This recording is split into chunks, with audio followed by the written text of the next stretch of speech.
Well, refugees are also streaming to South Sudan. Harun Matasa has more from the capital, Juba. Well, the influx of people coming into South Sudan is putting a lot of pressure on scarce resources here. South Sudan has its own crisis. There's still violence in some parts of the country, and aid agencies say there's not enough money to help everybody. So what local businesses are doing, at least here in Juba, they are pooling their resources together. So you see in the shops they are collecting food and medicines, and these supplies are then taken to the local airport. They're put onto cargo planes and taken to the border with Sudan to help people who are still stuck there.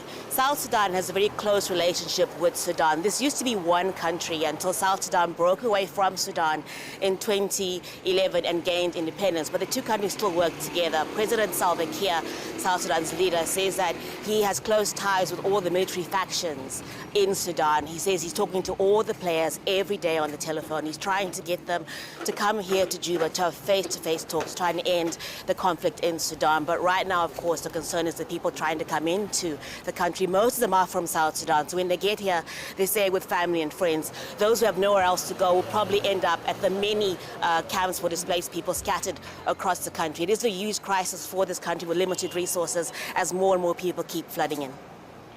Well, let's bring in Sally Mondawi, whose relatives are in Port Sudan, struggling to make it back to the UK. She's joining us from London. Very good to have you with us. What kind of problems are they facing, Sally?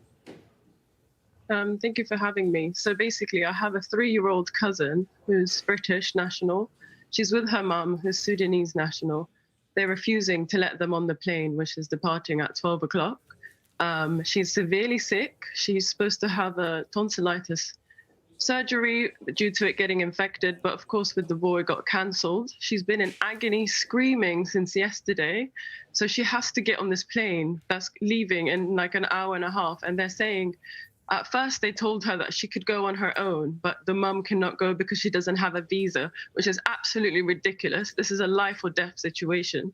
If an infection spreads through your body and you get sepsis, you will die. So are they willing to let a 3-year-old child die at the border because the mum doesn't have a visa? The whole family has a British passport except for the mum. Sally, absolutely heartbreaking. Can you tell me who it is that is preventing her from getting on the flight? So there is a registration office at the Coral Hotel, the British consulate office over there. They're telling her, and even me, I've spoken to the helpline, the crisis helpline, and the foreign officers. They've told me that a mum can't get on, she possibly can't get on. It's due to the people on the base, the people that are picking them up. It's their discretion to let her on or not.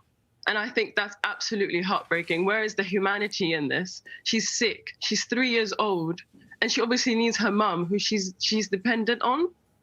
She's been in agony, shivering and screaming since yesterday. She's a child.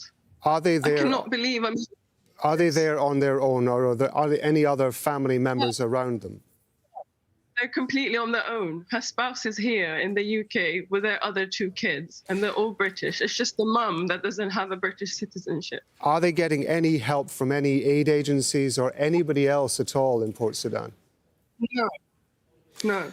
What kind of conditions are they telling you that they're facing in Port Sudan at the moment?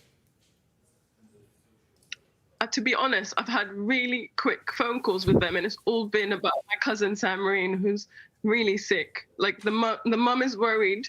She was even willing to let her daughter on the flight on her own so she could get some medical help. She needs to have a surgery ASAP. That's how desperate she is. And they said, and then they changed their mind and they said, she's a minor, we cannot let her on, you have to get the ship. So they're willing to let a 3-year-old die, basically. If they're suggesting that, forgive me for interrupting you, and I do understand, of course, this is very distressing for you. If they're suggesting that the 3-year-old, tell me the name, forgive me, tell me the name of the 3-year-old, first of all.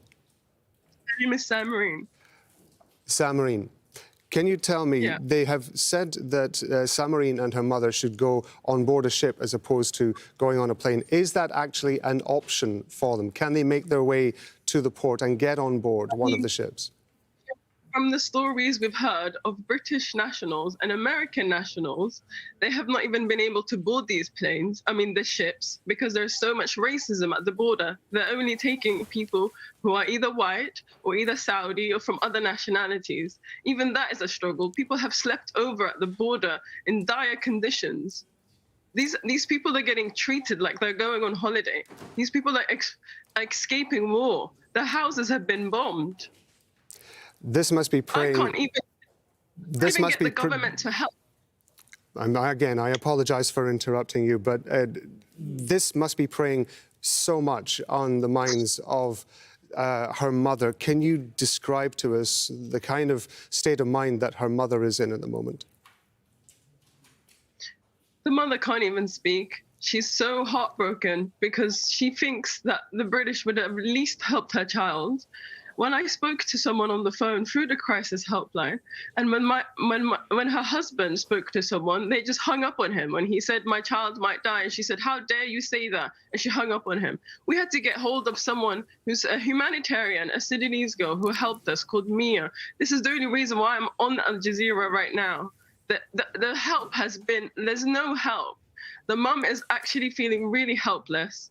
I'm probably the only person that can speak clear English and to represent them. It's really sad. Like nobody's listening to them. Everyone's giving her different information at the border. I can imagine that you are just one of many Sudanese families who are in the UK who are facing a similar situation. Do you know if there's any sort of support network or anything for families who are in similar situations to yours? If there is any what? Sorry, it cut off. I was wondering if there are any support networks in the UK that you're aware of who might be able to help families who are in situations like the one you're facing. Other than the crisis helpline, where we haven't really had much, contact. We haven't had any numbers suggested to us. The community, the Sudanese community, has had to come together and share resources. And some people like Mia has helped me get on Al Jazeera right now. She's been the only person that kind of could take us through the law and all the rights. The eligibilities for a British person is that the spouse or children are allowed to come with them. But when it's a child with a parent, it doesn't apply, which doesn't make sense. Just very briefly, what is your next move, if indeed you feel that you have one, from the situation that you're facing now? Well, we only have an hour left for this other plane to come, an hour and a half. And if they don't get on this plane, I don't know what's going to happen. It's really scary to even think about it, that they won't take her on this plane. Because if she even gets the ship, by the time she even gets to Saudi Arabia, it will be really late. And she's already severely sick. She's a 3-year-old child. Where is the mercy? Where's the humanity?